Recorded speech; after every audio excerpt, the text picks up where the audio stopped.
ഷാരോൺ വധക്കേസിൽ പ്രതികളുടെ ശിക്ഷാവിധി തിങ്കളാഴ്ചത്തേക്ക് മാറ്റി. നമസ്കാരം, കൊട്ടാരക്കര മീഡിയയിലേക്ക് സ്വാഗതം. പാറശാല ഷാരോൺ വധക്കേസിൽ പ്രതികളുടെ ശിക്ഷ വിധിക്കുന്നത് തിങ്കളാഴ്ചത്തേക്ക് മാറ്റിവെച്ചു. ശിക്ഷാവിധി സംബന്ധിച്ച് പ്രോസിക്യൂഷന്റെയും പ്രതിഭാഗത്തിന്റെയും വാദം കേട്ടതിനു ശേഷമാണ് വിധി പ്രഖ്യാപിക്കുന്നത് കോടതി തിങ്കളാഴ്ചത്തേക്ക് മാറ്റിയത്. ഷാരോണിനെ കൊലപ്പെടുത്തിയ കേസിൽ ഒന്നാം പ്രതിയായ ഗ്രീഷ്മയും മൂന്നാം പ്രതിയായ ഗ്രീഷ്മയുടെ അമ്മാവൻ നിർമ്മൽ കുമാറും കുറ്റക്കാരാണെന്ന് കോടതി കഴിഞ്ഞ ദിവസം കണ്ടെത്തിയിരുന്നു. ശിക്ഷാവിധിക്ക് മുൻപുള്ള അന്തിമവാദത്തിനിടെ എന്തെങ്കിലും പറയാനുണ്ടോ എന്ന കോടതിയുടെ ചോദ്യത്തിന് പറയാനുണ്ടെന്ന് ഗ്രീഷ്മയുടെ അഭിഭാഷകൻ പറഞ്ഞതോടെ ഗ്രീഷ്മയെ ജഡ്ജ് അടുത്തേക്ക് വിളിച്ചു. തുടർന്ന് ഗ്രീഷ്മ തന്റെ ആവശ്യങ്ങൾ എഴുതി നൽകി. ഇതിന് പിന്നാലെ ഗ്രീഷ്മ എഴുതി നൽകിയ കാര്യങ്ങൾ ജഡ്ജി പരിശോധിച്ചു. തുടർന്ന് ജഡ്ജി ഗ്രീഷ്മയോട് കാര്യങ്ങൾ നേരിട്ട് ചോദിച്ചറിയുകയും ചെയ്തു. പഠനം തുടരണമെന്ന് കോടതിയോട് അഭ്യർത്ഥിച്ച ഗ്രീഷ്മ വിദ്യാഭ്യാസ രേഖകൾ ജഡ്ജിയെ കാണിച്ചു.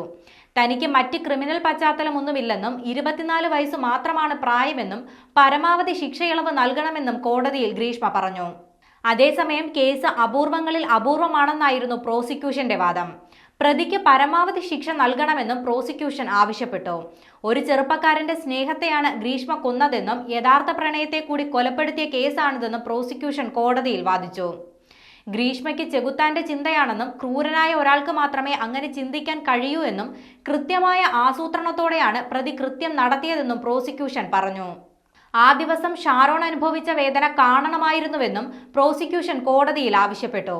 വിഷം കഴിച്ചതോടെ ചുണ്ട് മുതൽ ആന്തരികാവയവം വരെ തകരാറിലായി എന്ന ഡോക്ടർമാരുടെ മൊഴിയും പ്രോസിക്യൂഷൻ കോടതിയിൽ ചൂണ്ടിക്കാണിച്ചു. യാദൃച്ഛികമായി സംഭവിച്ച കൊലപാതകമല്ലെന്നും കൃത്യമായ ആസൂത്രണം ചെയ്തതാണെന്നും പ്രോസിക്യൂഷൻ പറഞ്ഞു.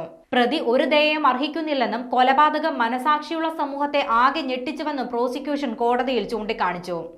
ഗ്രീഷ്മയ്ക്ക് വധശിക്ഷ നൽകണമെന്നാണ് പ്രോസിക്യൂഷൻ കോടതിയിൽ ആവശ്യപ്പെട്ടത്. ഇരുവിഭാഗത്തിന്റെയും വാദം കേട്ടതിനു ശേഷമാണ് ശിക്ഷാവിധി പ്രഖ്യാപിക്കുന്നത് കോടതി തിങ്കളാഴ്ചത്തേക്ക് മാറ്റിയത്. നേരത്തെ ഗ്രീഷ്മയും അമ്മാവനും കുറ്റക്കാരാണെന്ന് കോടതി കണ്ടെത്തിയിരുന്നു. തെളിവുകളുടെ അഭാവത്തിൽ ഗ്രീഷ്മയുടെ അമ്മ സിന്ധുവിനെ കോടതി വെറുതെ വിടുകയും ചെയ്തു. ഷാരോൺ മരിച്ച് 2 വർഷം കഴിയുമ്പോഴാണ് കേസിൽ വിചാരണ പൂർത്തിയാക്കി നെയ്യാറ്റിൻകര അഡീഷണൽ സെഷൻസ് കോടതി വിധി പറഞ്ഞത്. 2022 ഒക്ടോബറിലായിരുന്നു കേരളത്തിനെ നടുക്കിയ കൊലപാതകം നടന്നത്.